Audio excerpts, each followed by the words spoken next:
Geometrical optics का मतलब क्या है? जियोमेट्रिकल ऑप्टिक्स मतलब, जिसको रे ऑप्टिक्स भी कहते हो, ये सारा चीज़ आप स्केल, पेंसिल, प्रोट्रैक्टर लेके कर सकते हो यूजिंग जियोमेट्रिकल रूल्स। हम लोग कुछ ऑप्टिकल इक्वेशंस यूज करते हैं, नहीं, इमेज डिस्टेंस, ऑब्जेक्ट डिस्टेंस वो लेके नहीं, उसको स्किप करके भी बाकी सारा चीज़ हम कर सकते हैं। जो भी यू आप लोग थोड़ा थोड़ा जानते हो कि इमेज डिस्टेंस, ऑब्जेक्ट डिस्टेंस, ये सब को यूज़ करके जो करते हैं, उसको छोड़ के ज्योमेट्रिकली भी पूरा चीज़ कर सकते हैं, इसको ज्योमेट्रिकल ऑप्टिक्स कहते हैं। तो late us start with the fundamental, कि हम इसलिए हम दोनों तक पार्ट को देखेंगे यूजिंग ऑप्टिकल इक्वेशंस जो है आपके पास, मिरर इक्वेशंस हो, लेंस इक्वेशंस हो, वो सबको देख के भी करेंगे, ज्योमेट्रिकली भी करेंगे दोनों को। ज्योमेट्रिकली करने से क्या होता है, चीज़ें ओरल कैलकुलेशन हो जाता है, ठीक है, फटाफट बन जाता है, इक्वेशन लगा के निकालने में देर हो जाता है। और आजकल सारा एंट्रांसेस सिर्फ आपका नॉलेज नहीं देख रहे हैं, आपकी स्पीड भी देख रहे हैं।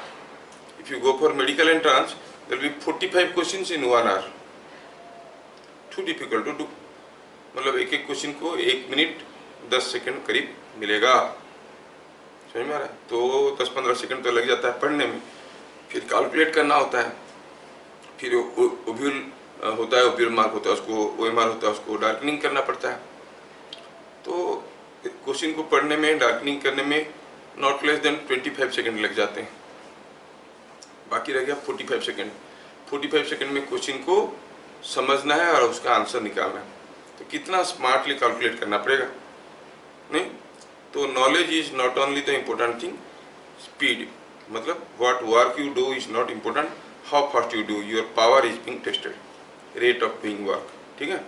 तो पावर के लिए हमें क्या करना पड़ेगा, जल्दी जल्दी करने की तरकीब सीखना पड़ेगा। रिफ्लेक्शन, आप काफ़ी कुछ जानते हो, आप बड़े बच्चे हो, तो मैं बस ब्रीफली कुछ टर्म्स को ले जाऊंगा यहाँ पे। पहला हुआ रिफ्लेक्शन कब होता है, when reflection takes place, any idea, anyone want to say? Reflection कब होता है, बोलो, इतने सारे लोग बैठे। हाँ सर, गोटे सरफेस को स्ट्राइक करके तो same surface when a light ray strikes a surface and bounce back to the original surface, नहीं? अच्छा, कब करता है वो bounce back? When it strikes the surface of another medium. You are very correct. Not necessarily smooth, not necessarily silver. Whenever light undergoes a path from one medium to other medium, एक medium और दूसरा medium को हम कैसे discriminate करते हैं? By the refractive index. दो medium को अलग मीडियम कहेंगे, ऑप्टिकली डिफरेंट मीडियम कहेंगे, अगर दोनों मीडियम में velocity of light is different. Simple सा, दो मीडियम को हम अलग अलग मीडियम कहेंगे अगर उसमें velocity of light is different, है ना? तो पहला देखेंगे, two mediums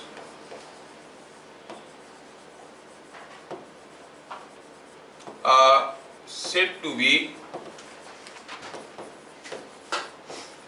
optically different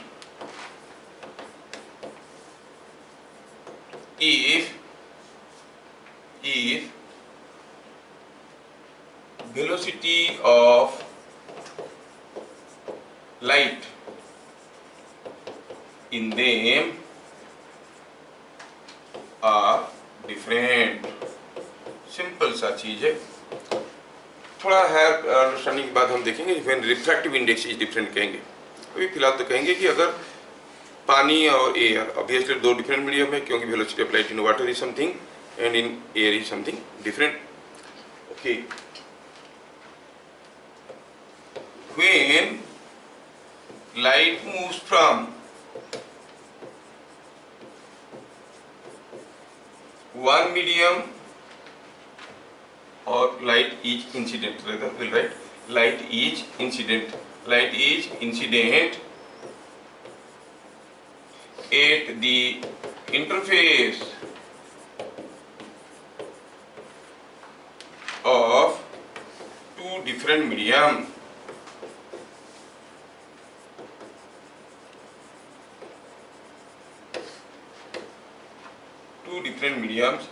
a part of light bounce back to original medium.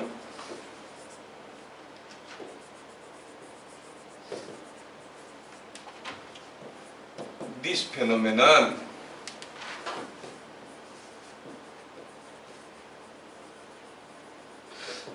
is called reflection.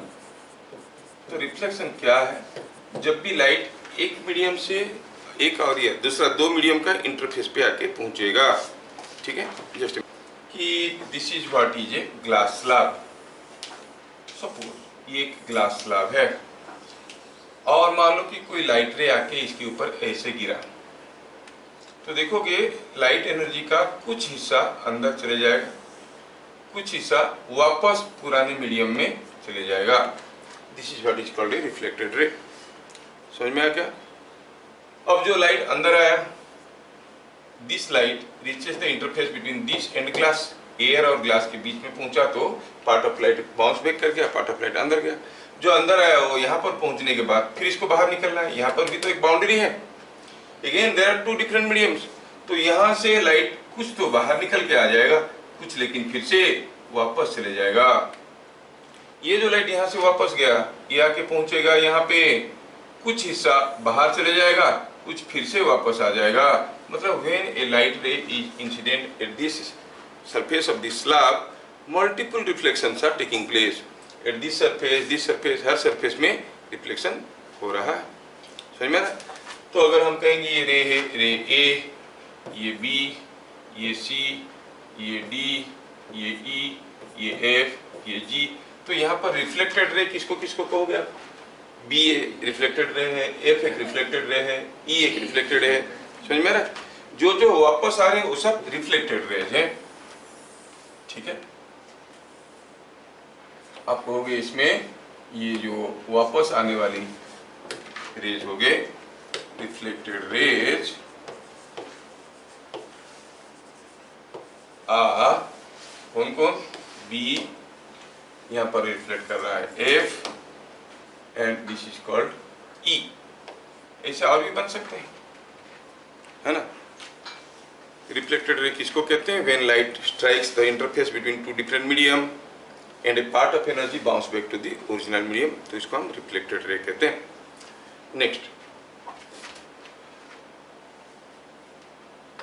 Point number 2।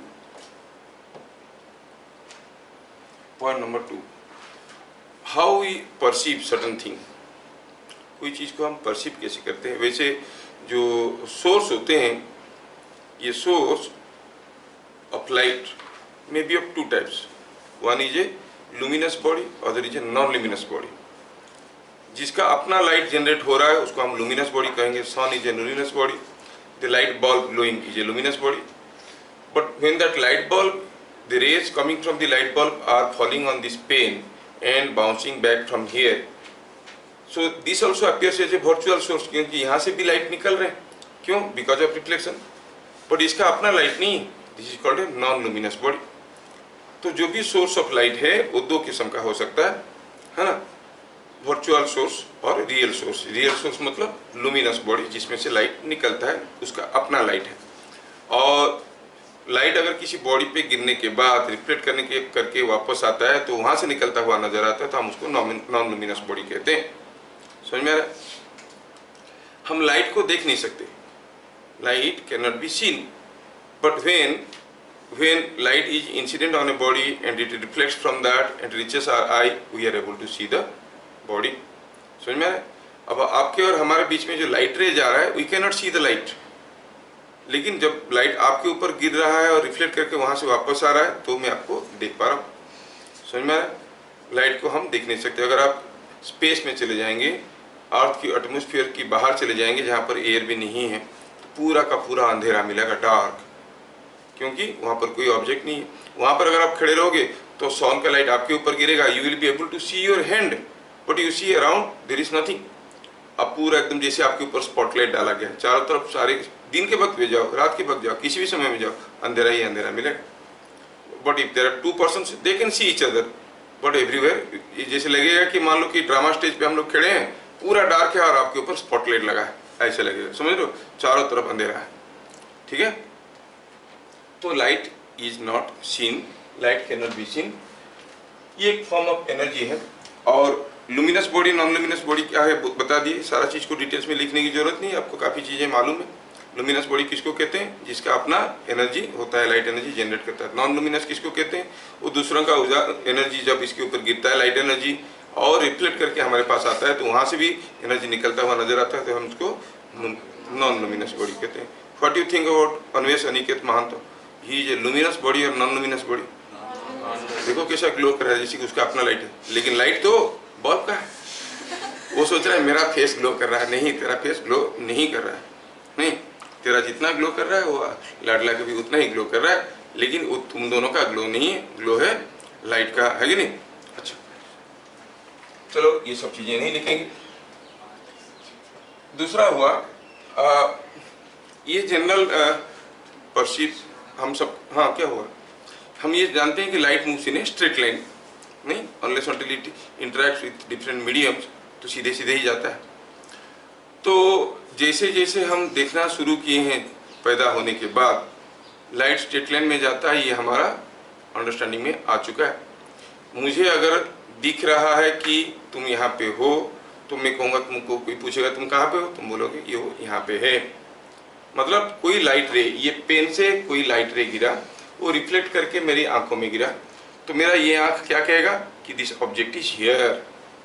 समझ में आ रहा ना? लाइट रे इस आंख में भी गिर रहा है, ये कहेगा कि ऑब्जेक्ट इज हियर। एक आंख बोल रहा है कि ऑब्जेक्ट इधर है, एक आंख बोल रहा है कि ऑब्जेक्ट इधर है, और ये दोनों रे जहाँ पर मर्ज करते हैं वहाँ पर हमारा ब्रेन मैप करके पता कर लेता है कि कहाँ है वो ऑब्जेक्ट। समझ में आ रहा है? हाँ, ये आपकी आंख है, मेरे को आंख बनाना नहीं आता है। Suppose this is what is one eye and this is what is another eye. यहाँ पर कोई एक ऑब्जेक्ट है, may be a luminous, may be a non luminous, यहाँ से कोई रे आया, इधर गिरा, तो ये आंख कहेगा ऑब्जेक्ट इधर है। रे आके यहाँ से इधर गिरा, तो ये आंख कहेगा ऑब्जेक्ट इधर है ना? ये आंख कहेगा इधर है, यहाँ कहेगा इधर है। ब्रेन दोनों की बात सुनेगा और ईमान लगेगा, ये हाँ, ये बोल रहा है इधर, ये बोल रहा है इधर, मतलब इधर है। दोनों आंख झूठ नहीं बोल रहे, दोनों की दोनों सच बोल रहे। जैसे मान लो कि ये फील्ड में ये एक बहुत बड़ा सा प्लेग्राउंड है, यहाँ पर कहीं एक 10 रुपया का कॉइन गिरा है, ठीक है? यू एंड योर फ्रेंड, आप दोनों क्या करते हो? आप देखो 10 रुपया कॉइन पड़ा है, अपने दोस्त को बोले कि जाओ कॉइन उठा के ले आओ। कहाँ है वो पूछेगा।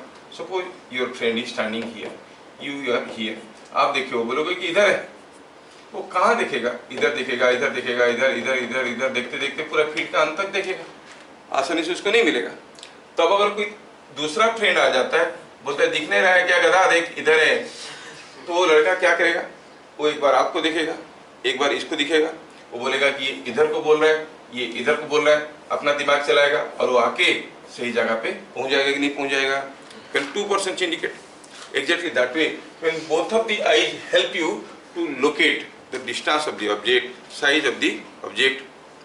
अगर एक आंख होता तो क्या सब कुछ दिखाई नहीं देता? दिखाई देता, लेकिन it is as good as a single person guiding this person to get the coin. कितना डिफिकल्ट होता सोचो, नहीं? अभी दो आंखें बोल के कहाँ पे पता चल जाता है। अगर एक आंख बंद करके देखोगे, एक पेन मेरे को दिख रहा है, but it is very difficult to imagine कि ये पेन मेरे से कितना दूरी पे है। दो आंख होने से हाँ, ये पेन अभी पता चला कि इतना दूर पे। So that is the advantage of having two eyes. अगर एक आंख होता, नहीं, सब कुछ दिखता। जैसे एक कान होता, सोचो दुकान नहीं होता तुम्हारा, तो क्या होता सोचो। अब अगर मान लो कि अभी गाड़ी उधर से आ रहा है, तो साउंड इधर से आता है, ये कान में पहले पहुंचता है, फिर बाद में ये कान में पहुंचता है। साउंड को व्हीकल से निकल के यहाँ तक आने के लिए कितना समय लगता है, यहाँ तक आने के लिए कितना समय लगता है? थोड़ा सा गैप है, वो थोड़ा सा गैप को ब्रेन पकड़ लेता है, पता कर लेता है कि ये पहला सुना तो इधर से आ रहा है, अगर ये पहला सुना तो इधर से आ रहा है। नहीं, कभी कभार मान लो कि पूरा सील्ड क्वार्टर है, कि कोई रूम पूरा बंद है, एक खिड़की खुला है, आवाज़ उधर से ही आ सकता है। गाड़ी उधर से आएगा लेकिन आवाज़ इधर से आएगा कि नहीं? तो आपको लगेगा गाड़ी इधर है, खुल के देखा तो गाड़ी उधर से आ रहा है कि नहीं? That is what is having the advantage of two ears. Similarly दो आईज का वही एडवांटेज है कि you can see the dimension, location, size, exactly क्या है वो आपको पता चलेगा with the help of two eyes. Single eye होने से दिखेगा नहीं। अगर और भी 3-4 ठो होता ऐसे, यहाँ पे एक ठो, यहाँ पे एक ठो, पूरा 8 डायमेंशनल दिखता। ओ ऐसा है क्या? नहीं, मतलब मान लो यहाँ पर ऐसे थोड़ निकलता है, यहाँ पर भी एक आंख होता, ऐसे चीज पकड़ा तो इधर से भी देख रहा है, इधर से भी देख रहा है, इधर से भी देख रहा है। नहीं, कितना मस्त। भगवान 2 ही दिए, चलो खुश रहते हैं उसमें। तो 2 आंखों का एडवांटेज क्या हुआ? With the help of 2 eyes we are able to locate the position and size of an object. अब हम ऑब्जेक्ट किसको कहेंगे और इमेज किसको कहेंगे? ठीक है, ऑब्जेक्ट किसको कहते हैं? मान लो कि यहाँ से लाइट निकल के आपकी आंखों पे पहुंच रहा है, ऐसे ऐसे लाइट आके आंखों पे पहुंच रहा है। तो ये जो रेज है, they are coming from the body and reaching your eye, these are incident rays. यहाँ से आके आपकी आंखों में डायरेक्टली इंसिडेंट हो रहे हैं। तो इंसिडेंट रेज जहाँ पर मिलते हैं वो बनता है पोजिशन ऑफ द ऑब्जेक्ट। समझ में आ रहा है? So position of the object क्या है? Object is located at the position of point of intersection of incident raise. Incident raise कहने से समझ में आ रहा ना? सिमिलरली इमेज किसको कहते हैं? It is the point of intersection of reflected raise. Reflected raise जहां पर मिलता हुआ नजर आएंगे उसको हम कहेंगे इमेज। ठीक है, तो कुछ नोमेनक्लेचर को हम लोग पहले लिख लेते हैं, फिर चैप्टर में घुसेंगे। An object is located at position of intersection of incident rays। जहां पर इंसिडेंट रेज एक दूसरे को इंटरसेक्ट कर रहे हैं वहां पर ऑब्जेक्ट होता है। An image is located at position of intersection of reflected rays। जहां पर 2 रिफ्लेक्टेड रे मिलेंगे वहां पर आपको मिलेगा ऑब्जेक्ट, इमेज। जहाँ पर जो इंसिडेंट रे मिलेंगे वहाँ पर मिलेगा ऑब्जेक्ट। अच्छा, बहुत ही डिटेल्स में जाएंगे इसके ऊपर, बहुत इंपॉर्टेंट है। What is a real image, what is a virtual image हम देखेंगे। But before that let us see laws of reflection.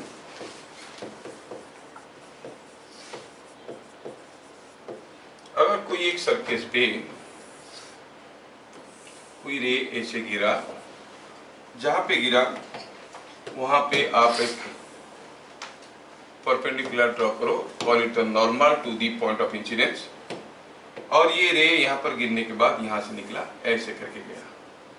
This is called the normal, this is called the incident ray, this is called the reflected रे। The angle between the incident ray and the normal at the point of incidence is called incident angle and this angle is called reflecting angle. ये सब चीजें आप लोगों को मालूम है नहीं? तो क्या है ये, क्या कहता है लॉज ऑफ रिफ्लेक्शन? 2 पार्ट में। पहला कहता है कि दी इंसिडेंट रे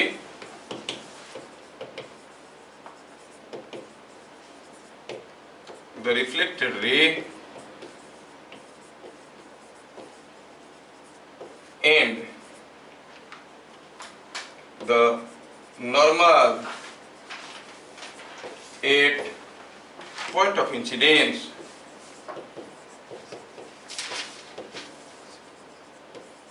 lie in a common plane। ये एक ही प्लेन में रहते हैं, मतलब you can keep them along a common plane। समझ में आया क्या? दूसरा होता है the incident angle and the reflecting angle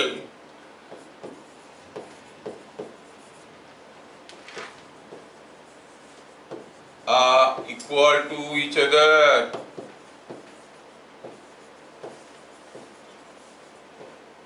मतलब angle I is equal to angle R। इसको इंसिडेंट एंगल रिफ्लेक्टिंग एंगल ध्यान रहे, these are the angles made by the rays with the normal at the point of incidence. लगे हाथ आपको समझ में आना चाहिए कि कोई भी सरफेस में, मान लो कि ये कोई एक सरफेस है, ये कोई एक सरफेस है और कोई रे ऐसे गिर रहा है, आपको पूछा गया draw the reflected ray. Draw the reflected ray बोलने से फर्स्ट हम क्या करेंगे, first will draw the normal to the point of incidence, normal to the surface. ये सरफेस को नॉर्मल ड्रॉ की, जो कि इंसिडेंट एंगल के साथ कुछ एंगल आई कर रहा है। उतने ही एंगल में आप इधर, उतने ही एंगल में आप इधर दूसरा रे ड्रॉ करो, that we have said reflected. समझ में? तो ड्रॉ करने का तरकीब समझ में आना चाहिए। कोई भी रे किसी भी सरफेस पे गिर रहा है तो पहले आप जिस पॉइंट में गिरा उस पॉइंट में एक नॉर्मल ड्रॉ करो, इंसिडेंट एंगल को मेजर करो, उतने ही एंगल में रिफ्लेक्टेड रे को डेवलप करो। जैसे सपोज हम कहेंगे कि यहाँ पर कोई एक कर्व्ड सरफेस है, चलो मानते हैं कि दो रे ऐसे आ रहे हैं, two rays are reaching here. Now you see two incident rays are falling on this curved surface. अब रिफ्लेक्टेड रे ड्रॉ करना है तो पहले यहाँ पे नॉर्मल ड्रॉ करो, normal to this surface is this and normal to this surface is this, है कि नॉर्मल मतलब परपेंडिकुलर टू दिस सरफेस। यहाँ पर आपको इंसिडेंट एंगल छोटा दिख रहा है तो छोटा होगा रिफ्लेक्टिंग एंगल और वो ऐसे चले जाएगा, ये रिफ्लेक्टेड रे। यहाँ पर इंसिडेंट एंगल बड़ा दिख रहा है तो बड़ा होगा रिफ्लेक्टिंग एंगल, ये ऐसे चले जाएगा। So what you observe, the incident rays are parallel to each other but reflected rays are not parallel to each other. तो कोई सरफेस फ्लैट है कि कर्व्ड है जानने का ये भी एक तरकीब हुआ।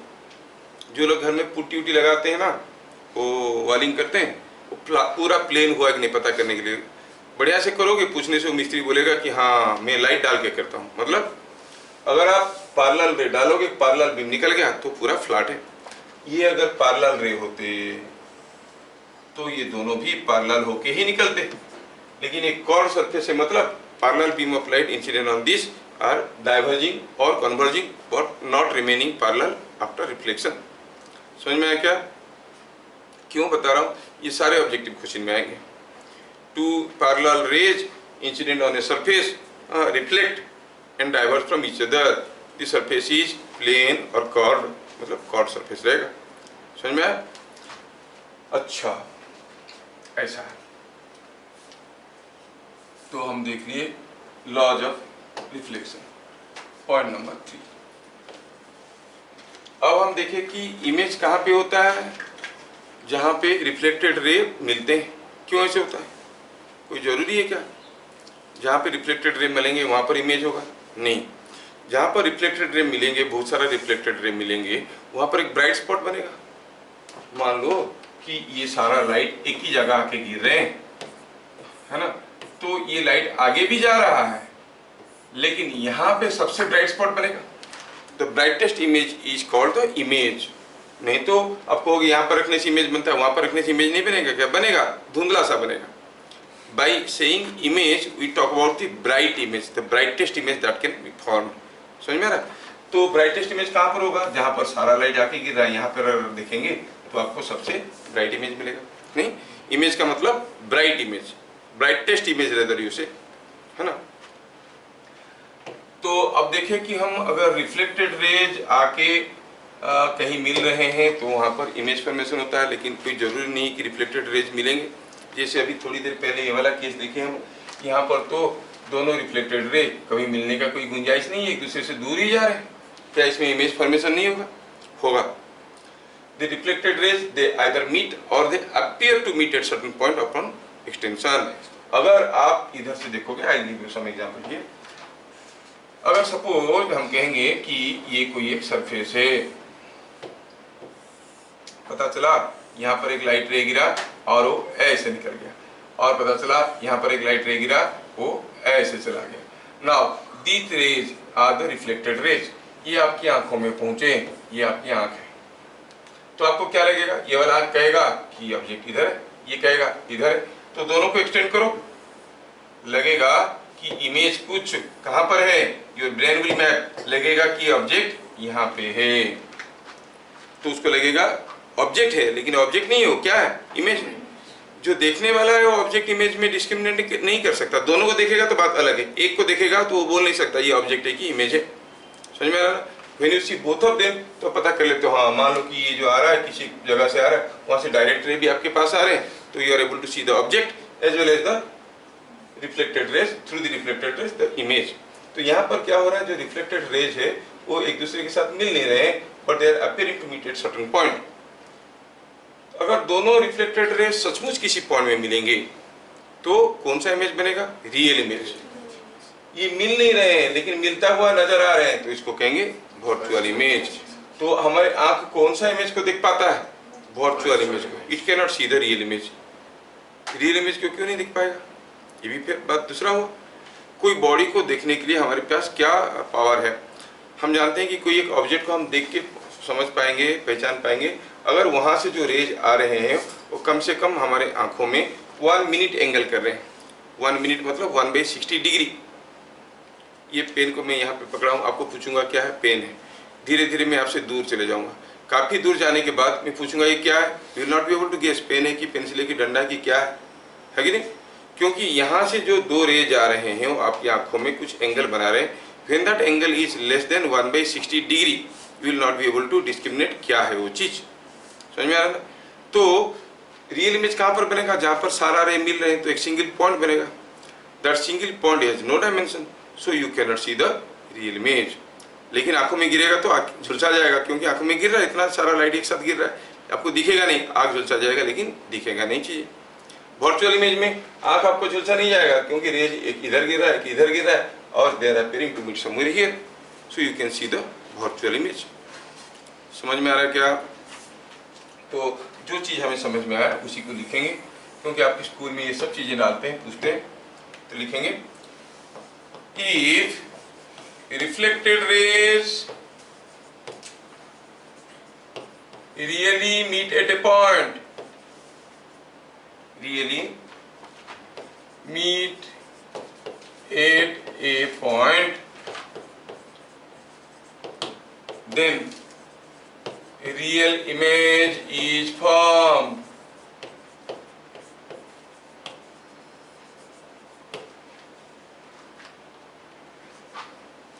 ठीक है, मान लो कि ये कोई एक सरफेस है, ठीक है, और मान लो कि यहाँ पर से कोई दो लाइट रे आ रहा है। मान लो कि ये कोई एक लाइट रे आया, ये, या मान लो ये दूसरा लाइट रे आया।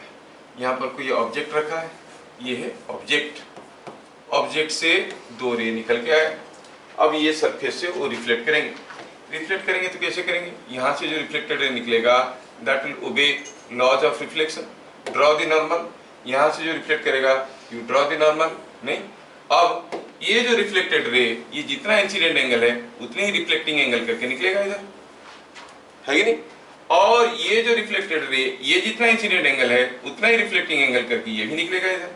Now you see the two reflected rays are meeting here. So what is the type of image formed here? Real image. ये real image यहाँ पे बनता है। कब बनता है? When the rays are meeting each other. समझ में? अब ये रियल इमेज को कैच करना है, देखना है, तो कहाँ पर स्क्रीन रखेंगे सबसे ब्राइट स्पॉट मिलेगा? यहाँ पे रखेंगे तो एक रे इधर गिरेगा, एक रे इधर गिरेगा, एक यहाँ पे गिरेगा, यहाँ पे गिरेगा। लेकिन स्क्रीन अगर यहाँ पे रखेंगे तो पूरा शार्पली दिखेगा कि नहीं? तो हम कहेंगे real image is found at this position and it can be found on A screen. क्या मेरी बात समझ में आ रहा है? रियल इमेज स्क्रीन पे बन सकता है, it can be projected on a screen but can not be seen by eye. आंखों से दिखेगा नहीं लेकिन स्क्रीन पे डाल सकते हैं क्योंकि शार्प होके बनेगा एक जगह, फिर वहां से जो रे निकलेंगे उसको आप देख सकते हो, है कि नहीं? तो रियल इमेज के बारे में हम क्या क्या चीज देखे अभी? ये कहाँ बना? अगर ये रिफ्लेक्टिंग सरफेस है, ऐसे दागी लगा दिए, मतलब दिस सरफेस इज सिल्वर, ठीक है। तो रियल इमेज के बारे में क्या क्या पता चला? ये कहाँ बनता है? रिफ्लेक्टिंग सरफेस के सामने बनता है कि पीछे बनता है? सामने बनता है। It forms in front of the reflecting surface.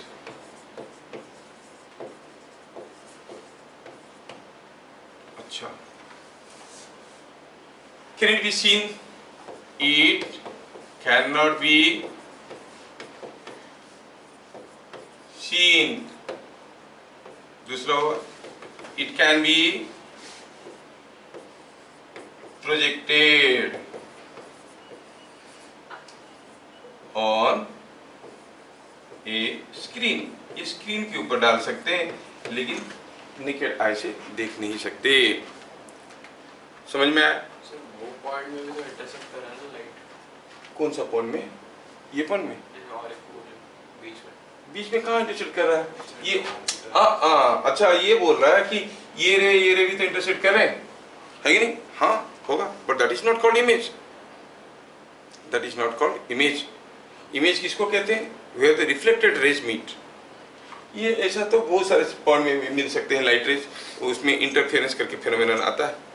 जब आप जाते हो कोई नाइट जर्नी में, हाईवे पे देखो कोई स्टिकर लगा रहता है, ग्लो करता हुआ नजर आता है, ग्लो करता हुआ नजर आता है कि नहीं आता है?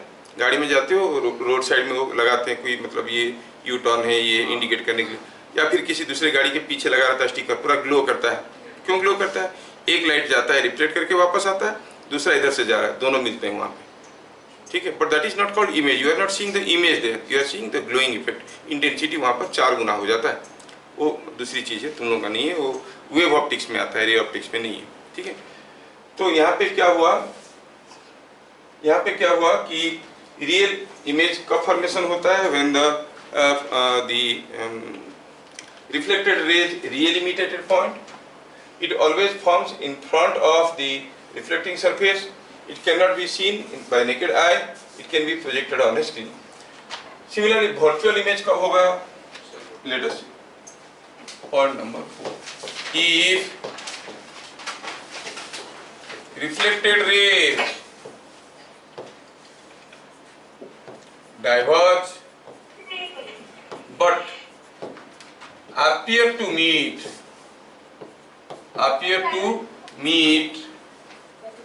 at a point, then the image formed, Piyush अपना माइक्रोफोन बंद करो, is called virtual image.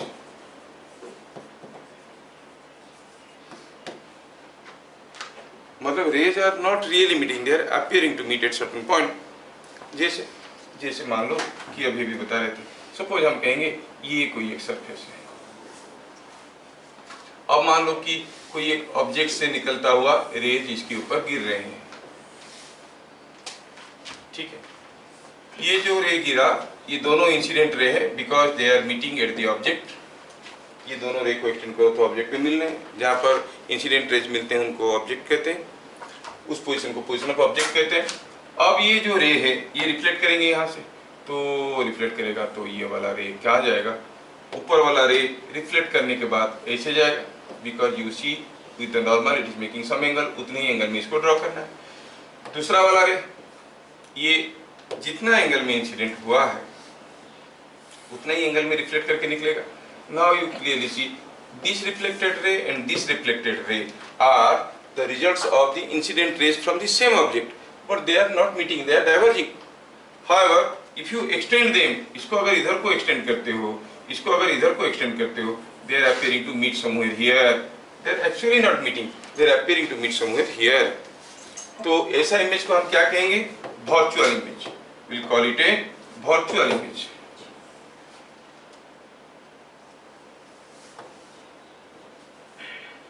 So the virtual image is formed where the rays are appearing to meet. इसको हम कहेंगे virtual image. मतलब दोनों ही केस में हम देख रहे हैं कि हमारा जो reflected ray है either they are really meeting or they are appearing to meet. क्या कोई तीसरा केस भी हो सकता है? When they are parallel, neither they meet in the front nor they meet at the back. है कि नहीं? तो कहाँ होगा इमेज? parallel rays कहाँ मीट करते हैं? They meet at infinity. So you say they are meeting at infinity. ठीक है? फिर वो वर्चुअल होगा कि रियल होगा? केस आने पर बताया जाएगा, ठीक है? अब ये दो रे देख रहे हैं कि यहाँ पर मिल रहे हैं, तो हम कहेंगे यहाँ पर कौन सा इमेज बन रहा है? Virtual image. तो in the contrast of real image, अगर हम लिखना चाहेंगे समथिंग अबाउट वर्चुअल इमेज, तो क्या कहेंगे? रियल इमेज के केस में क्या लिखे हम लोग, देखें कि it forms in front of the reflecting surface. अब क्या कहेंगे, ये कहाँ बनता है, it always forms at the back of the reflecting surface, है कि नहीं, it is behind the reflecting surface. क्या लिखेंगे, it forms at the back of the reflecting surface. पहला हुआ it forms at back of the reflecting surface.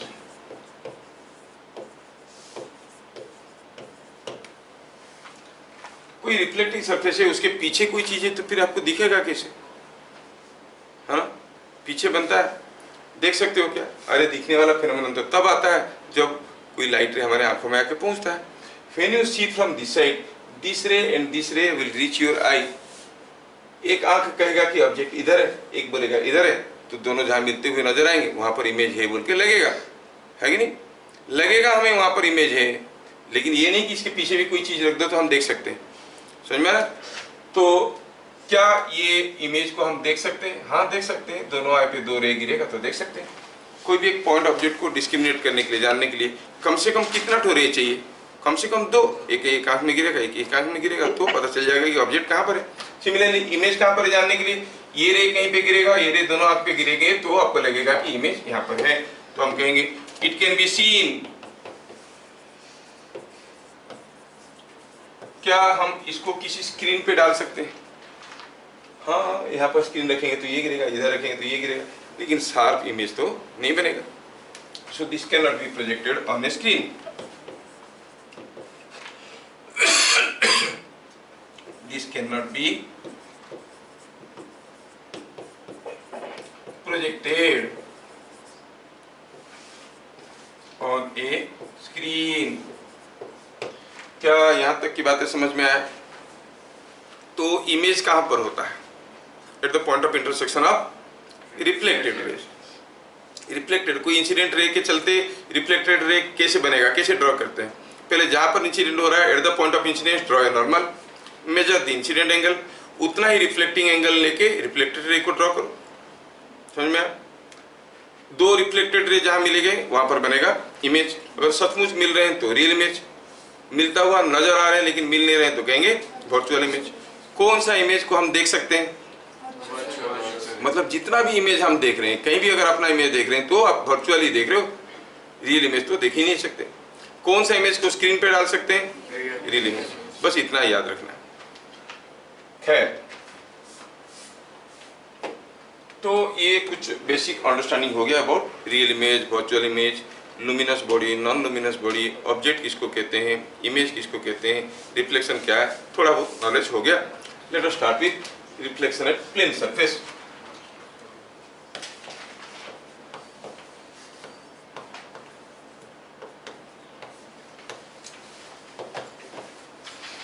कोई mirror में reflection की बात करेंगे। चलो देखते हैं मिरर में कैसा रिफ्लेक्शन होता है। सपोज हम कहेंगे ये है कोई एक मिरर, ये है कोई एक मिरर। अब इस मिरर में हमें इमेज फॉर्मेशन करना है। सपोज मैं यहाँ पे कोई एक ऑब्जेक्ट रखता हूँ।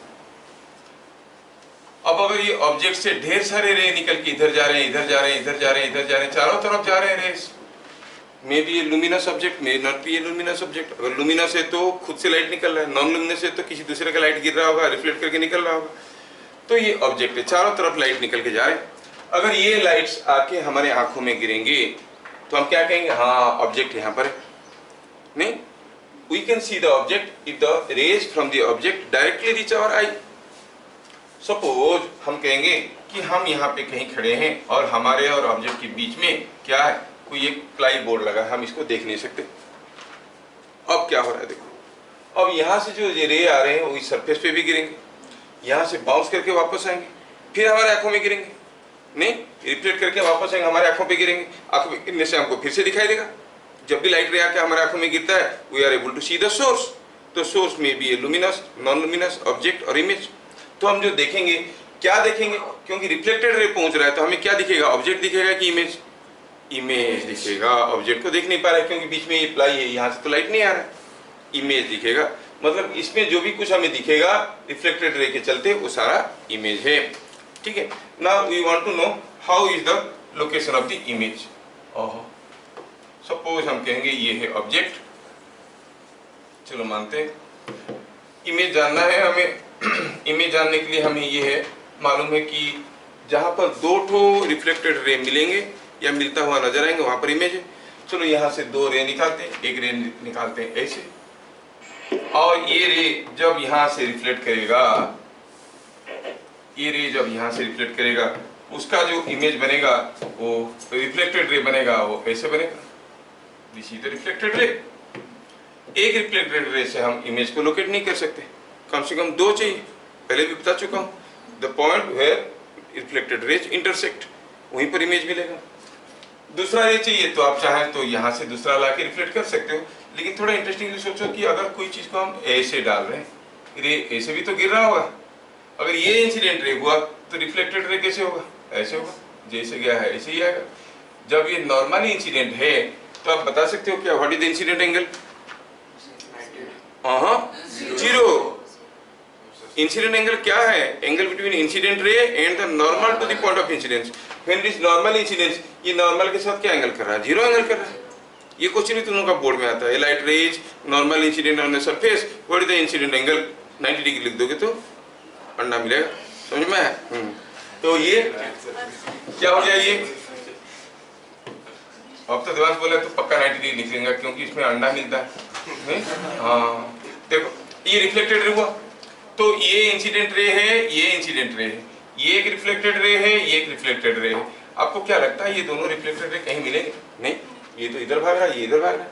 But if you extend they will appear to meet somewhere here. ये कहाँ मिलता हुआ नजर आएंगे? देखो इसको एक्सटेंड करो, इट गोज लाइक दिस, और इसको एक्सटेंड करो, goes like this, they are appearing to meet somewhere here.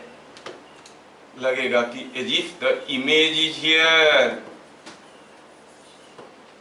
समझ में आया क्या? अब अगर ये रे और ये रे, ये रिफ्लेक्टेड रे जो आ रहा है और ये रिफ्लेक्टेड रे आपकी आंखों में गिरेगा तो आप क्या देखोगे? इमेज को देख पाओगे नहीं? अच्छा, before we note down the important points related to this, थोड़ा मैं क्या करता हूं इसको, ये ऑब्जेक्ट है, चलो इस पॉइंट को ए कहते हैं, ये पॉइंट को बी कहते हैं, ये इमेज है तो इसको आई कहते हैं। और ये कौन सा इमेज है? रियल है कि वर्चुअल है? Virtual image. अच्छा, आप जानते हो कि this angle is equal to this angle, ये थीटा है तो ये भी थीटा ही है, नहीं? अच्छा, ये थीटा है तो फिर ये एंगल कितना हो गया? ये भी तो थीटा ही हो गया, पेन कैसे टूट गया? अच्छा, ये थीटा हो गया। अच्छा, ये एंगल अगर थीटा हो गया तो ऑब्वियसली ये एंगल भी तो थीटा हो गया, तो ये एंगल कितना हो गया? समझ में आ रहा है? अच्छा, ये बात है। Now look at these two triangles. ये एंगल 90 डिग्री है, ये एंगल 90 डिग्री है। Two triangles have two angles equal to each other and there is a common side. तो दोनों क्या है? Congruent. तो ये वाला triangle AIB triangle and OAB triangle are congruent. Congruent मतलब सारा कुछ बराबर है, ये जितना लंबा है ये उतना ही लंबा है। मतलब ऑब्जेक्ट मिरर से सामने जितने दूर पे है, इमेज मिरर के पीछे उतने ही दूर पे है, नहीं? तो distance of object from the mirror and distance of image from the mirror are same. अच्छा, तो और क्या मिला? हम ये वाला रे लिए थे यहाँ पर लोकेट करके, मान लो कि कोई इंसिडेंट रे यहाँ पे होता और वो रिफ्लेक्ट करके निकलता है यहाँ से। सपोज हम कहेंगे ये हो गया आपका incident normal at the point of incidence और रिफ्लेक्टेड रे ड्रॉ करना। When you draw the reflected रे, वो रिफ्लेक्टेड रे जो यहाँ से रिफ्लेक्ट करके निकलेगा, इसको भी अगर हम एक्सटेंड करेंगे तो ये कौन से पॉइंट में जाएगा? देखो, will go through the same point, it will be passing through the same point. समझ में आ रहा है क्या? यहाँ से अब जितने भी रे आके इस मिरर पे गिरेंगे, जितने भी सारे रे इस मिरर पे गिरेंगे, वो सारा रे रिफ्लेक्ट करने के बाद they will appear to converge at the same point. क्योंकि जैसे अभी हम O, A, B and I ये दो ट्रायंगल को लेके जैसे किए, इसको लेके भी वही कर सकते हैं ना? तो इसका मतलब कोई भी रिफ्लेक्टेड रे यहाँ से जाएगा निकल के, उसको एक्सटेंड करो तो सेम इमेज पे मिलेगा। समझ में आ रहा है? अब सोचो ये छोटा मिरर है, तो जब लाइट गिरेगा थोड़ा सा रे रिफ्लेक्ट करके आएगा और वो रे आके एक जगह कन्वर्ज करते हुए नजर आएंगे। वो छोटे मिरर से निकलता हुआ रे आपकी आंखों में गिरेगा तो आपको इमेज दिखेगा। जितना ज्यादा रे गिरेगा उतना ब्राइट इमेज दिखेगा। छोटा मिरर है तो थोड़े से रे आपकी आंखों में गिर रहे हैं, थोड़ा सा ब्राइटनेस का इमेज दिख रहा है। बड़ा मिरर है तो बहुत सारा रे रिफ्लेक्ट करके आपकी आंखों में गिरेंगे, आपको ज्यादा ब्राइट इमेज दिखेगा। If you see your face in A small size mirror, देखो वो डार्क डार्क दिख रहा है, जबकि बड़े मिरर में बहुत क्लियर आता है। नहीं, क्योंकि छोटे मिरर में भी आप अपना फेस देख सकते हो, बड़े मिरर में भी देख सकते हो, लेकिन बड़ा मिरर क्यों प्रीफर करते हैं? क्योंकि we get a brighter image. Why brighter image? Because more reflected light rays come and when they come to our eye the reflected rays help us perceiving a brighter image. समझ में आ रहा है क्या? Bright image, dark image समझ में आ रहा है ना, डॉल इमेज समझ में आ रहा है ना? हाँ, तो जो जो चीजें हमें समझ में आया उन चीजों को थोड़ा यहाँ पे हम लोग लिख डालते हैं।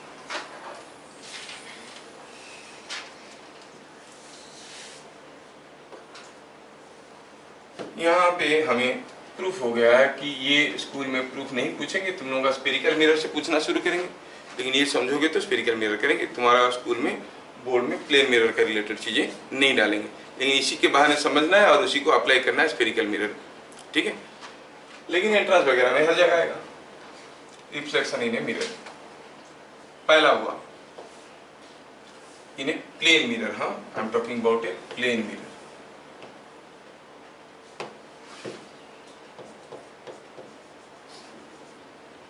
क्या हुआ? A for a real object, for a real object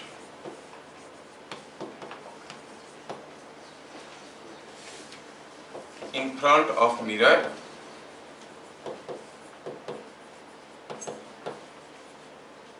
a virtual image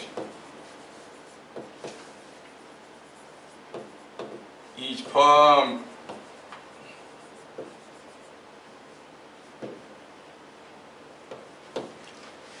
आपकी बुक में लिखा होगा कि the image in a plane mirror is a virtual image, लेकिन मैं उसको कंडीशन स्पेसिफाई करके बता रहा हूँ। For a real object in front of the mirror virtual image बनता है। क्या प्लेन मिरर में हरदम वर्चुअल इमेज बनता है? क्या प्लेन मिरर को इमेज को हम किसी स्क्रीन पे डाल सकते हैं? नहीं डाल सकते? डाल सकते हैं। कैसे बताओ? Converging incident. नहीं, तो प्लेन मिरर की बात, हाँ you are very correct, you are very correct. देखो ऑब्जेक्ट यहाँ पे अगर है तो हम उसको रियल ऑब्जेक्ट कहेंगे। हो सकता है कि कोई एक मिरर पे दो रे ऐसे गिर रहे हैं,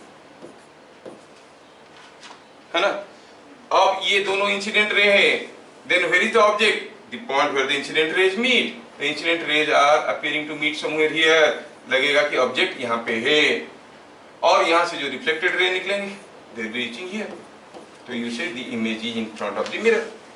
सो रियल इमेज भी बन सकता है। जैसे आप बदमाशी करने के लिए मिरर लेके सनलाइट को दूसरों के फेस में डालते हो नहीं डालते हो? Sunlight is falling on the mirror और उसको दूसरों के फेस में डाल रहे, तो what type of image you are creating there? A real image, क्योंकि you are putting it on some screen. तो रियल इमेज भी होता है, वर्चुअल इमेज भी होता है, क्योंकि तुम्हारे लेवल में जो पढ़ाई होता है उसमें सिर्फ रियल ऑब्जेक्ट की बात होता है, वर्चुअल ऑब्जेक्ट की बात नहीं होता है। इसलिए वो बोल देते हैं कि image is always virtual, all objects are real. नहीं, ऑब्जेक्ट वर्चुअल भी हो सकता है, वही हम मिरर में भी देखेंगे। वर्चुअल ऑब्जेक्ट बनेगा, एक मिरर का इमेज दूसरे मिरर के लिए वर्चुअल ऑब्जेक्ट बन सकता है और उसके चलते तीसरा बनेगा इमेज। समझ में आ रहा ना? तो if it is a point object in front of the mirror तो obviously रियल ऑब्जेक्ट बन जाएगा। बट मान लो कि कोई एक्सटेंडेड ऑब्जेक्ट है, कोई ट्यूबलाइट को रखे,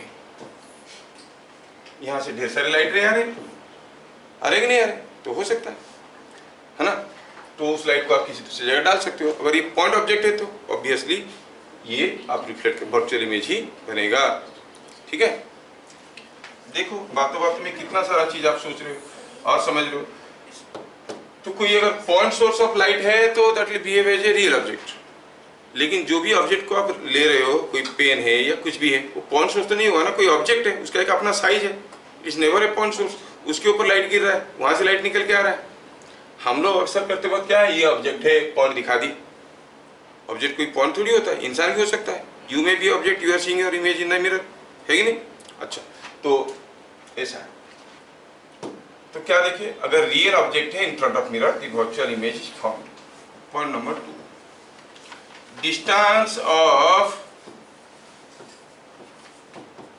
image from mirror, distance of image from mirror is equal to distance of object from mirror. I am very careful while coining the words. I said distance. If I say displacement, there will be different. इसका displacement इधर को होगा, इसका displacement इधर को होगा। ये displacement की बात कहाँ से आया? क्योंकि आगे आगे हमें वेलोसिटी भी पढ़ना है। ऑब्जेक्ट भाग रहा है तो इमेज कितने जोर से भागेगा, and velocity is rate of change in displacement. तो डिस्प्लेसमेंट क्या है जानना जरूरी है, उसके हिसाब से हम वेलोसिटी निकालेंगे, है ना। एनीवे, तो खैर distance of image from mirror is same as distance of object from. अच्छा, ये जो ऑब्जेक्ट है, मान लो कि ये पॉइंट नंबर 3 की बात कर रहे हैं। सपोज ये हो गया हमारा मिरर और यहाँ पर कोई आदमी ऐसे खड़ा है, ऑब्वियसली उसका इमेज भी कुछ ऐसे ही होगा। तो क्या नोटिस कर रहे हो आप, यहाँ पर जो इमेज है वो क्या है, वो इरेक्ट है, मतलब ये जैसा है ये वैसे ही है कि नहीं। और क्या है, सेम साइज है कि मैग्नीफाइड है कि डिमिनिश्ड है कि क्या लग रहा है, सेम साइज है। तो image is virtual, erect end of same size. 3 characteristic को देखना है, ठीक है। तो क्या लिखेंगे, the image is erect, virtual तो लिख चुके हैं, erect and of same size as the object। मतलब जो चीजें सब आपको मालूम है उसी को पहले लिख रहा हूँ, उन्हीं से बेस बनाऊंगा तो आगे की चीज बनेगा। ये सब चीज सबको मालूम है। अच्छा, इमेज का शेप एंड साइज ऑब्जेक्ट के साथ बराबर है। सोचो कि आप मिरर के सामने खड़े होके अपना लेफ्ट हैंड ऊपर उठाओगे, तो ये कौन सा हाथ उठाएगा, है कि नहीं? ये भी लेफ्ट उठाएगा। अगर कभी ऐसे हो गया तो फिर तो डर जाओगे, नहीं? आप इधर उठाया, पता चला वो इधर उठा रहा, अरे बाप रे क्या हो गया, भूत आ गया। होता कि नहीं होता? If you raise your right hand up तो वो उसका अपना लेफ्ट हैंड ऊपर उठाएगा, मतलब the image is laterally inverted. Laterally inverted समझ रहे हो ना? हाँ, तो आप कहोगे the image is laterally inverted. So we have discussed about the properties of the image formed in a plane mirror. What are the properties? It's a virtual image. For a point real object, it's a virtual image. It's a the image distance is same as the object distance from the mirror, or the image is erect and is of same size but laterally inverted. नहीं? अच्छा, चलिए थोड़ा देखते हैं और आगे बढ़ते हैं। सपोज हम कहेंगे कौन सा अल्फाबेट का इमेज और ऑब्जेक्ट एक जैसा दिखेगा। Image of an alphabet in a plane mirror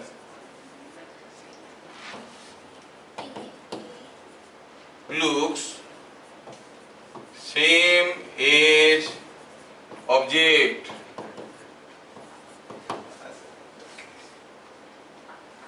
in which of the following cases?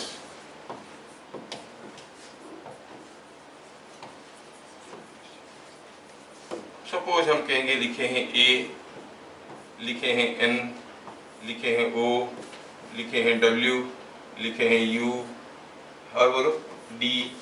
इनमें से बताओ, इनमें से कौन सा का इमेज जैसा वैसा इमेज और ऑब्जेक्ट एक जैसा दिखेंगे? A का दिखेगा, A का दिखेगा, N का दिखेगा, N का नहीं दिखेगा, O, W, U, हाँ ये दिखेगा, ये दिखेगा, ये दिखेगा। मतलब समझ में आ रहा है? डी का कैसे दिखेगा? हाँ, ओ का भी दिखेगा। डी का कैसे दिखेगा? डी का तो ऐसा दिखेगा, नहीं? हाँ, ठीक।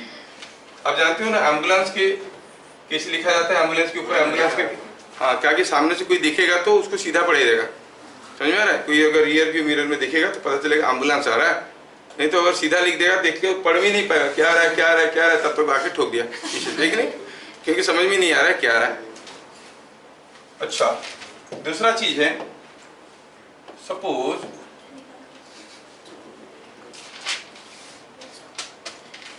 हम कहेंगे ये एक क्लॉक है, ठीक है? अब ये क्लॉक में मान लो कि ये है, अब टाइम बना है ऐसे, ये 12 है, 1 है, 2 है, 3 है, 4, 5, 6, 7, 8, 9, 10, 11। सपोज कोई घड़ी में बजा है, चलो मान लेते हैं कि ये ऐसा कुछ है, ये बना है 2 बजकर मान लो कि 25 मिनट बना है, दोनों बराबर साइज के दिखते, इसको थोड़ा छोटा कर देते हैं, यस, छोटा हो जाए, यस, 2 बजकर 25 मिनट बना है। अगर इसी को हम किसी एक मिरर में देखेंगे तो कैसे दिखेगा? Suppose I draw it in a mirror, सोचो सोचो सोचो सोचो। अब इसका इमेज बनाना है, ध्यान से देखो, इमेज बनाना है। अभी इसमें कितना टाइम हुआ? इसमें हुआ 2:35, नहीं 2:25, सॉरी, मेरे को घड़ी देखना नहीं आता, 25, ठीक है। अब इसमें क्या बनेगा? ये जो आपका आर हैंड है वो रहेगा ऐसे, ये 2 के नीचे, तो ये ऐसे रहेगा, है कि नहीं? रहेगा कि नहीं रहेगा? और मिनट हैंड वो रहेगा ऐसे, रहेगा कि नहीं रहेगा? क्या ये सही इमेज बना है? यस। तो टाइम कितना हुआ अभी यहाँ पे? ये हो गया 9। 10 कैसे हो गया? 2 से नीचे, ये 2 से नीचे 225 के 2 पे होगा, 2 से नीचे होगा, इसको बढ़ाओ तो ये 2 से नीचे आएगा, ये 10 से नीचे है, तो कितना बनेगा? ये 9:35।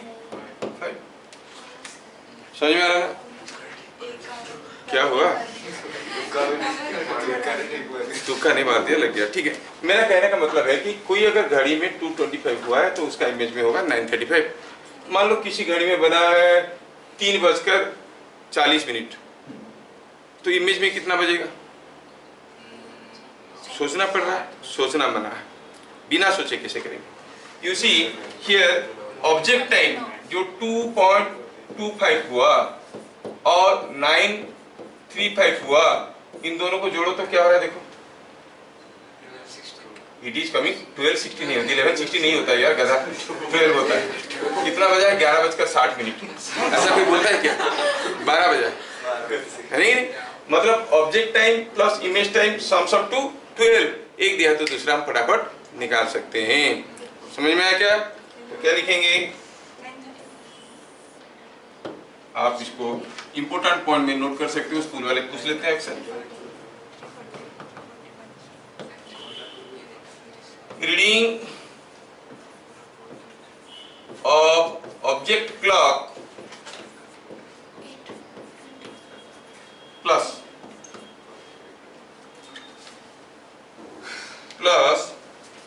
Reading of image clock is equal to always 12:00। तो अगर दिया है घड़ी में इतना समय बजा है, इमेज में कितना होगा आप फटाक से निकाल सकते हो। अब बताओ 3:40 हुआ है ऑब्जेक्ट घड़ी में, तो कितना होगा? 8:20। कभी कभी इंग्लिश बोल दो, अटकोड़िए क्या, 8:20 होगा, होगा ही नहीं होगा? यस। तो ये भी एक इम्पोर्टेंट क्वेश्चन है, आपको समझ में आया? अच्छा, हम देखें प्लेन मिरर के बारे में। ये let's see next point number 4। Point number 4, अगर हम कहेंगे और इसमें हम देखना चाहते हैं deflection of reflected ray, deflection of reflected ray मतलब मान लो कि ये कोई एक मिरर है, यहाँ पे कोई लाइट रे ऐसे गिरा, गिरने के बाद रिफ्लेक्टेड रे ऐसे गया, और मान लो कि रिफ्लेक्टेड रे कहीं आके यहाँ पे गिर रहा है, एक स्पॉट बना रहा है। मैं चाहता हूँ कि इस स्पॉट को इस सरफेस पे मूव करवाऊँ, वो तब होगा जब रिफ्लेक्टेड रे ऐसे मूव करेगा या ऐसे मूव करेगा, है कि नहीं? मतलब ये रिफ्लेक्टेड रे को डिफ्लेक्ट करवाना है, मूव करवाना है। समझ में आया? कैसे करेंगे? दो तरीका है। एक तो है ये सोर्स ऐसे ही रहेगा, आप मिरर को थोड़ा टेढ़ा कर दो, नहीं, दूसरा हुआ मिरर ऐसे रहेगा, जो सोर्स था वो सोर्स को थोड़ा ऐसे ऐसे कर दो, चेंज कर दो position by changing the direction of incident ray और by rotating the mirror. Either way we can deflect it. दोनों ही केस में डिफ्लेक्शन कैसे होता है थोड़ा देखना है। When मिरर, क्या ये बात समझ में आ रहा है मैं क्या करना चाह रहा हूँ? हाँ, समझ में आ रहा है? अच्छा, ऑनलाइन बैलेंस हो गए क्या समंतक? Yes sir. समझ में आ रहा है? Yes sir. When mirror remaining fixed, the reflected the incident ray Sir, body was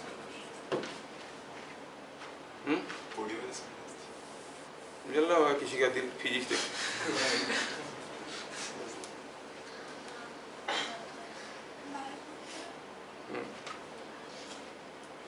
When mirror remaining fixed, the incident ray is rotated by angle theta in clockwise direction. The reflected ray rotates by theta in anti-clockwise direction.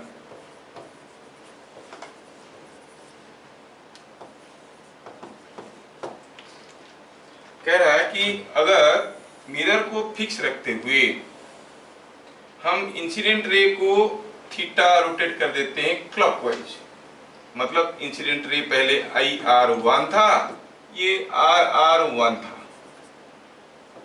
It was RR1 reflected ray, ठीक है।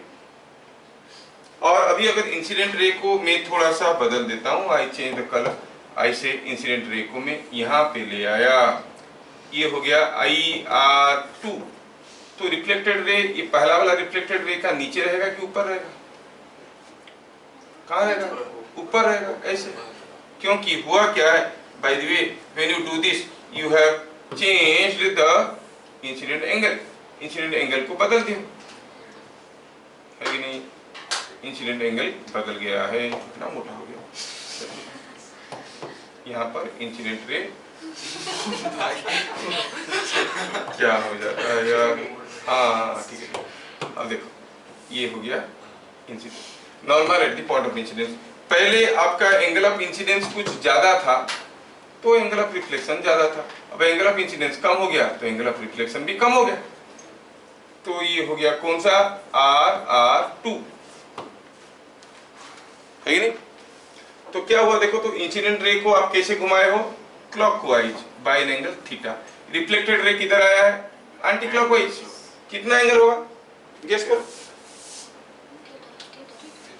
Theta ही होगा, ये जितना जाएगा ये उतना ही आएगा, है कि नहीं? तो reflected ray rotates anti clockwise by an angle theta. क्या बात समझ में आ रहा है? अगर मिरर को फिक्स रखते हुए इंसिडेंट रे को क्लॉकवाइज थीटा घुमा देते हैं तो रिफ्लेक्टेड रे एंटी क्लॉकवाइज थीटा घूम जाता है। समझ में आ रहा है? अच्छा, दूसरा केस में if incident ray being fixed the mirror is rotated, the mirror is rotated by angle theta in clockwise direction. Then reflected ray rotates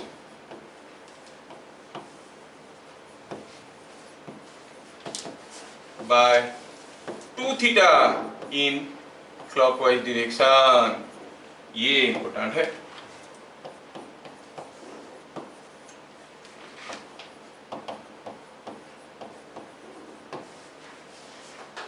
पहला केस में इंसिडेंट रे को थीटा घुमाए क्लॉकवाइज, रिफ्लेक्टेड रे कितना घुमा theta anti clockwise.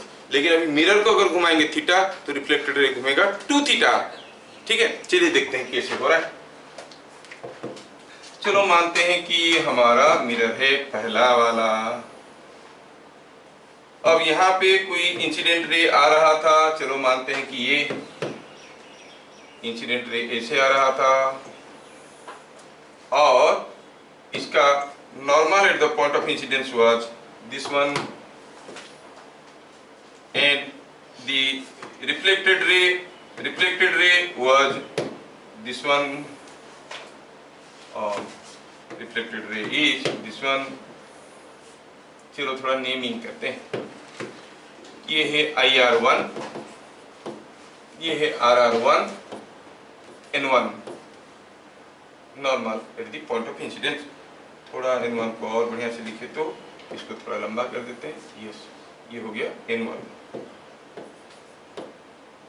ठीक है, ये हाल सबको मालूम है। मान लो कि ये एंगल थीटा था, ये एंगल मान लो कि x था, तो ये एंगल भी x था, दोनों एंगल बराबर थे। अब मैं क्या किया, ये मिरर का पहला पोजीशन मिरर 1, मिरर को रोटेट करते हैं bye angle theta in the clockwise direction, clockwise मोड़ देते हैं।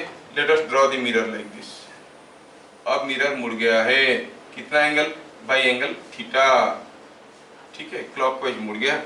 चलिए मिरर को मोड़े हम क्लॉकवाइज, आ गया पोजीशन मिरर 2 का। क्या नॉर्मल वहीं पे रहेगा? Normal to the mirror will also rotate.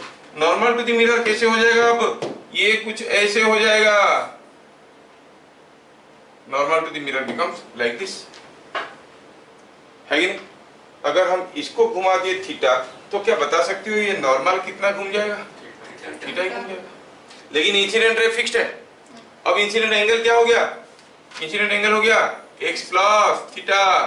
तो रिफ्लेक्टेड रे कहाँ पे होगा? Again at x plus theta पे। ये हो गया x प्लस थीटा और ये होगा x प्लस थीटा और यहाँ पे बनेगा आपका रिफ्लेक्टेड रे, है कि नहीं? The reflected ray will be now like this. This is RR2. समझ में आ रहा है क्या? ये RR2 है। तो देखो रिफ्लेक्टेड रे कहाँ था? यहाँ था। गया कहाँ? यहाँ। मतलब ये एंगल कितना है हमें पता करना है। अच्छा, ये पूरा एंगल है x प्लस थीटा। ये पूरा एंगल कितना था? ये x था कि नहीं? तो इसका मतलब ये वाला एंगल कितना हुआ? x minus theta. ये पूरा एंगल कितना है? x plus theta. मतलब ये वाला एंगल कितना होगा? x प्लस थीटा माइनस ये एंगल कितना हो जाएगा? x plus theta minus x minus, is it not 2 theta? नहीं आया समझ में? आया नहीं आया कि ये समझ में नहीं आ रहा है कि समझ में आया कि नहीं आया? आया? और एक बार तो मैं थोड़ा बड़ा फिगर बनाता हूँ, थोड़ा बड़ा फिगर बनाता हूँ so that I can show you here. ये हो गया मिरर, ये हो गया इंसिडेंट रे, ये हो गया रिफ्लेक्टेड रे। इसका नाम IR1 है, ये RR1 है। ऐसा क्यों है? क्योंकि यहाँ पर था normal to the mirror N1, ये पोजीशन मिरर 1 था। मिरर को थीटा घुमा दिए, कैसे? क्लॉकवाइज। ये हो गया पोजीशन मिरर 2 का। अब जो नॉर्मल होगा, नॉर्मल 2, वो भी तो यहाँ पे होगा, वो भी तो थीटा घूम जाएगा। क्या ये समझ में आ रहा है कि जो नॉर्मल 2 बनेगा अब वो भी थीटा घूम जाएगा? तो ये इसके साथ ऐसा है, नॉर्मल था, ये थीटा घूम गया तो ये भी थीटा घूम जाएगा, है कि नहीं? ये अगर इधर को थीटा घूम गया तो इधर को थीटा घूम जाएगा। अगर मिरर को क्लॉकवाइज थीटा घुमाया, नॉर्मल कितना एंगल घूमेगा, किधर को घूमेगा, क्लॉकवाइज कि एंटी क्लॉकवाइज? वो भी क्लॉकवाइज। कितना घूमेगा? थीटा ही घूमेगा, है ना? अच्छा, शुरू में ये था आपका RR1, मतलब ये एंगल अगर x था तो ये एंगल भी x ही था। अभी इंसिडेंट एंगल क्या है? नए पोजीशन में इंसिडेंट एंगल हो गया x प्लस थीटा। अच्छा, ये एंगल कितना है? ये देखो, ये है x, ये है थीटा, तो ये एंगल कितना है? x minus theta. नया रिफ्लेक्टेड रे कहाँ बनेगा? ये नॉर्मल है, x प्लस थीटा हो गया इंसिडेंट एंगल, ये हो गया इंसिडेंट रे, तो रिफ्लेक्टेड रे इस नॉर्मल के साथ x प्लस थीटा एंगल करके निकलेगा, ये बन जाएगा RR2। नहीं समझ में आ रहा है क्या? ये एंगल होगा x प्लस थीटा। क्या मेरी बात समझ में आ रहा है? ये छोटा एंगल कितना था? x माइनस थीटा, बड़ा एंगल x प्लस थीटा, तो ये एंगल कितना हुआ? x plus theta minus x plus theta minus x minus theta, तो that is equal to 2 theta. कैसे घुमा है? क्लॉकवाइज। तो when the mirror is rotated by an angle theta clockwise, the reflected ray rotates by an angle 2 theta in the same clockwise sense। क्या बात समझ में आया? हाँ, लड़ला को समझ में आया? हाँ, क्या हो?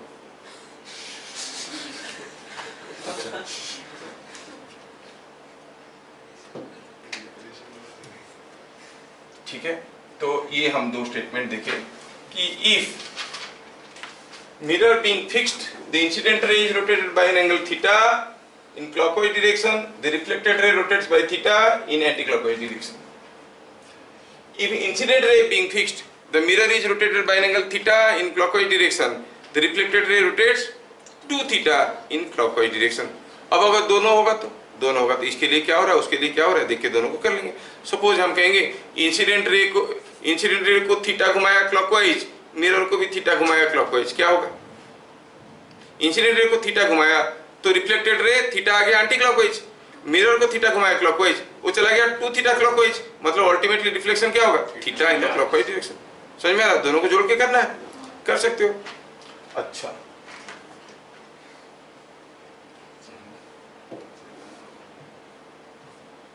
Okay, now next point number 5 में देखेंगे brightness of image.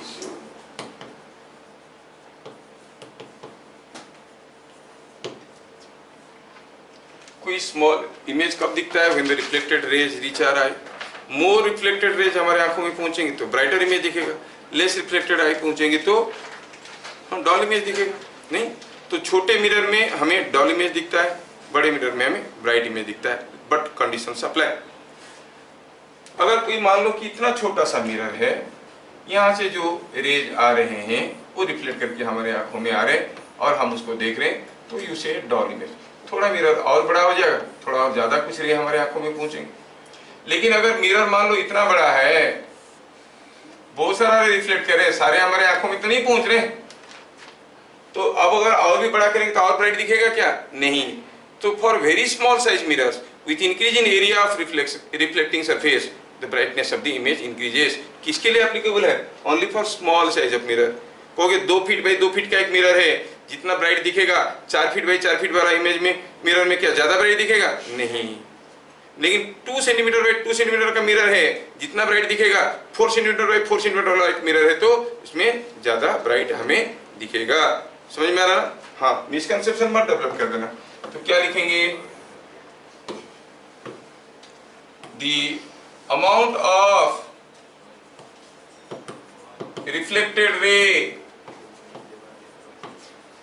reaching our eye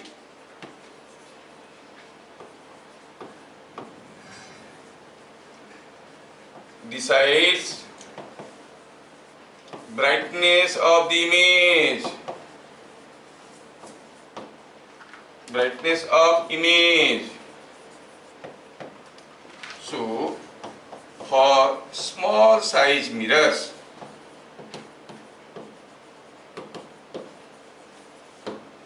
with increase in area of reflecting surface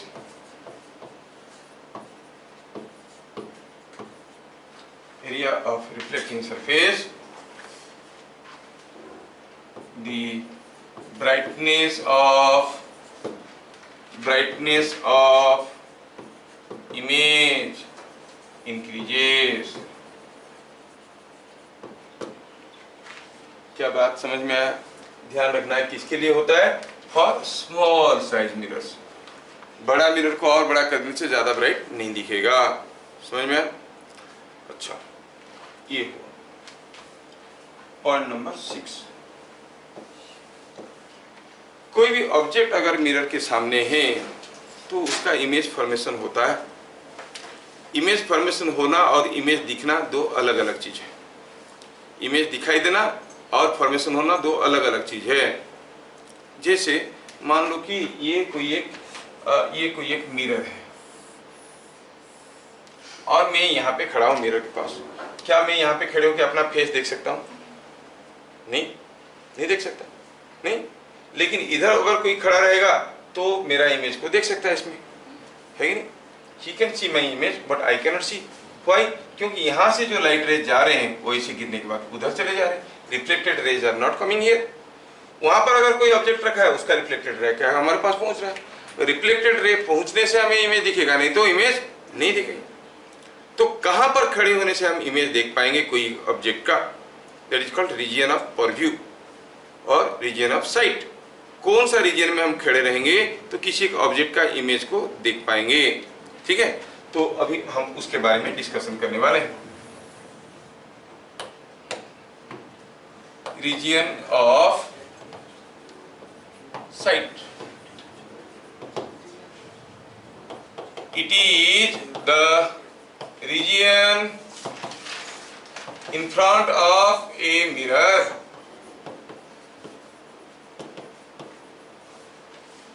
being in which one can see the image of an object।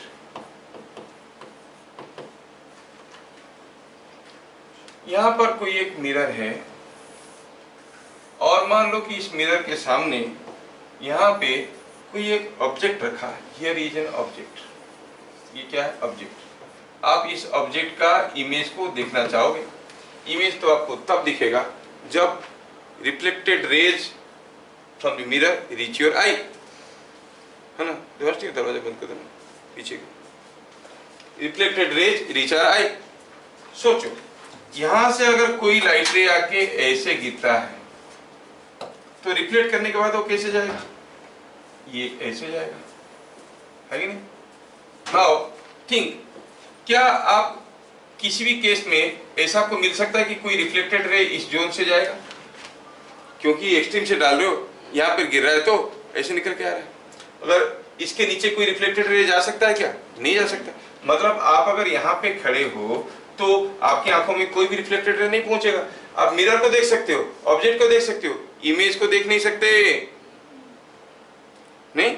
अच्छा, अगर इस ऑब्जेक्ट से सपोज हम कहेंगे ये mirror इतना बड़ा है, मान लो कि यहां से कोई दूसरा रिफ्लेक्टेड रे ऐसे आया, इंसिडेंट रे ऐसे आया। For this incident ray this was reflected ray. For this incident ray reflected ray कैसे हो जाएगा? ऐसे हो जाएगा। हो जाएगा नहीं हो जाएगा? द रिफ्लेक्टेड रे will be something like this. इसका मतलब ये हुआ कि अगर आप यहाँ पर कहीं खड़े रहते हो या फिर यहाँ पे कहीं खड़े रहते हो, कोई रिफ्लेक्टेड रे आपके पास पहुंचेगा क्या? नहीं पहुंचेगा। So when you are beyond this line और beyond this line you can not see. इस ऑब्जेक्ट का इमेज को इस मिरर में देखने के लिए आपको इस रीजन में कहीं ना कहीं होना पड़ेगा, है कि नहीं? This is what is called region of sight. So how the region sight is decided? Decided by the position of the object and position of the mirror. ये दोनों मिलकर डिसाइड करते हैं। अगर ये ऑब्जेक्ट को थोड़ा ऊपर ले आएंगे तो रीजन ऑफ साइट थोड़ा ऐसे हो जाएगा, सामने आ जाएगा। हो जाएगा नहीं हो जाएगा? तो वही हम लिखना चाहते हैं। यहाँ पे हम कहेंगे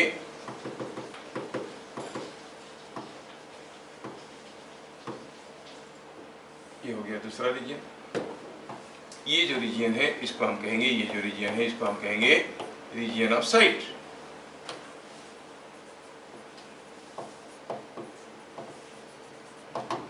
अगर इस रीजन में कोई रहता है तो भी then only he can see the image of the object.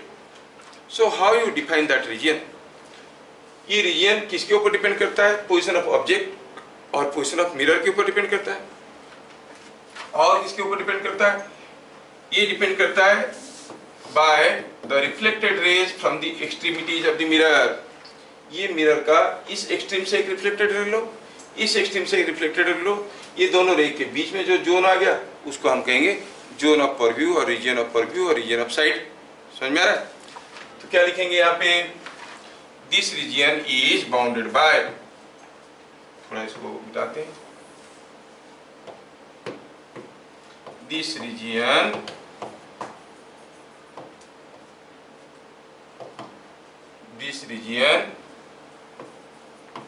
is bounded by the reflected rays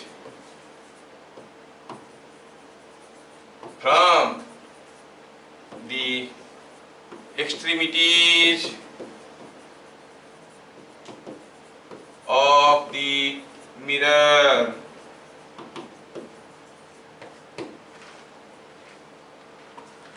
है ना? Extremities of the mirror, mirror का जो एक्सट्रीमिटीज है, एंड पॉइंट्स है, वहां से रिफ्लेक्टेड रे निकालो, वो दोनों रे के बीच में बाउंडेड जोन को हम कहेंगे रीजन ऑफ साइट। क्या मेरी बात समझ में आ रहा है? हाँ, यस। रीजन ऑफ साइट बढ़िया से समझ में आया सबको? सीधा क्वेश्चन आएगा, एक मिरर रखा है, एक ऑब्जेक्ट रखा है, ये आदमी यहाँ से चलना शुरू किया और अब इमेज को देखते देखते गया, कितना दूर तक वो जा सकता है इमेज को देखते हुए, तो आपको ज्योमेट्रिकली निकालना पड़ेगा वो कितना दूर तक जाएगा कि इमेज उसको दिख रहा है, जब तक वो जोन में है। समझ में आ रहा है? सोचो तो, थोड़ा एग्जाम्पल के तौर पे अगर देखेंगे तो सपोज हम कहेंगे कि ये एक मिरर है, इतना ही बड़ा एक कनकेव मिरर है और उतना ही बड़ा एक कन्वेक्स मिरर, तीन मिरर को अलग अलग करते हैं। पहले देखते हैं इस केस में, मान लो कि सामने एक ऑब्जेक्ट रखा है, इसका रीजन ऑफ साइट कैसा है? देखो कौन सा रीजन में कोई रहने से इस ऑब्जेक्ट को देख पाएगा। अगर कोई यहाँ से ये दोनों लाइन के बीच में रहेगा तो देख पाएगा, देख पाएगा या नहीं देख पाएगा? अगर आप इसको रियर व्यू मिरर करके यूज कर रहे हो तो सोचो ये जोन में कोई भी गाड़ी आएगा तो आपको दिख जाएगा, है कि नहीं? अगर ऑब्जेक्ट को कोई ऑब्जर्वर देख पा रहा है तो ऑब्जर्वर को भी वो ऑब्जेक्ट देख पाएगा कि नहीं देख पाएगा? ये बात समझना है। ये प्रिंसिपल ऑफ रिवर्सिबिलिटी का सबसे इंपॉर्टेंट पॉइंट है जिसको लोग छुपा देते हैं। अगर मैं तुम्हारे हाथ को देख पा रहा हूं, क्या जरूरी है तुम मेरे हाथ को देख पा रहे हो? Through a mirror. सोचो तो, आपके और हमारे बीच में एक मिरर लगा है, through the mirror I am able to see तुम हाथ में क्या पकड़े हो। क्या कोई जरूरी है तुम मेरे हाथ को देख पा रहे हो? नहीं। मैं अगर तुम्हारा पाँव देख पा रहा हूं तो मेरा पाँव देख पाओगे? नहीं। अगर मैं तुम्हारा आंख को देख पा रहा हूं तो पक्का तुम मेरे आंख को देख पाओगे, क्योंकि rays going from here and reaching your eye, तो वहां से आता हुआ। समझ में आ रहा है? अगर ऑब्जेक्ट ऑब्जर्वर को देख पा रहा है तो ऑब्जर्वर भी ऑब्जेक्ट को देख पा रहा होगा, ये जरूरी है। अब हम बोले कि रीजन ऑफ प्रीव्यू मतलब यहाँ पर अगर ऑब्जेक्ट रहेगा तो इस जोन में कहीं भी ऑब्जर्वर रहेगा वो इसको देख पाएगा। सोचो कि उल्टा, ये ड्राइवर है, मिरर लगा है, पीछे कोई भी गाड़ी आएगा वो देख सकता है। समझ में आ रहा है कि नहीं आ रहा है? तो इसका रीजन ऑफ प्रीव्यू है, परव्यू हुआ ऐसे।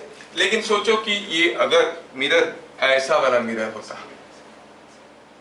अब सामने वही ऑब्जेक्ट, अब रेज कैसे जाएंगे? ये गया ऐसे, ऐसा है कि नहीं? अब रीजन ऑफ परव्यू कौन सा केस में ज्यादा हुआ, प्लेन मिरर की केस में कि कन्वेक्स मिरर की केस में? तो अब कोई भी रहेगा साइड में उल्टा पुल्टा सब देख सकते हो। इधर तो ये साइड में कोई रह जाएगा, देख भी नहीं पाओगे। तो इसलिए हम लोग रियर व्यू मिरर में कौन सा मिरर यूज करते हैं? Convex mirror. दो रीजन है, एक तो वर्चुअल इमेज मिलता है वो है एक रीजन लिखते हैं लोग, दूसरा है उसका रीजन ऑफ परव्यू भी काफी ज्यादा है, वाइड जोन को कवर करता है। कोई आ रहा है पीछे से तो हम आराम से देख सकते हैं। समझ में आ रहा है? तो आपको ये याद रखना कि रीजन ऑफ परव्यू इस केस में काफी ज्यादा हो गया है। तो रीजन ऑफ परव्यू और रीजन ऑफ साइट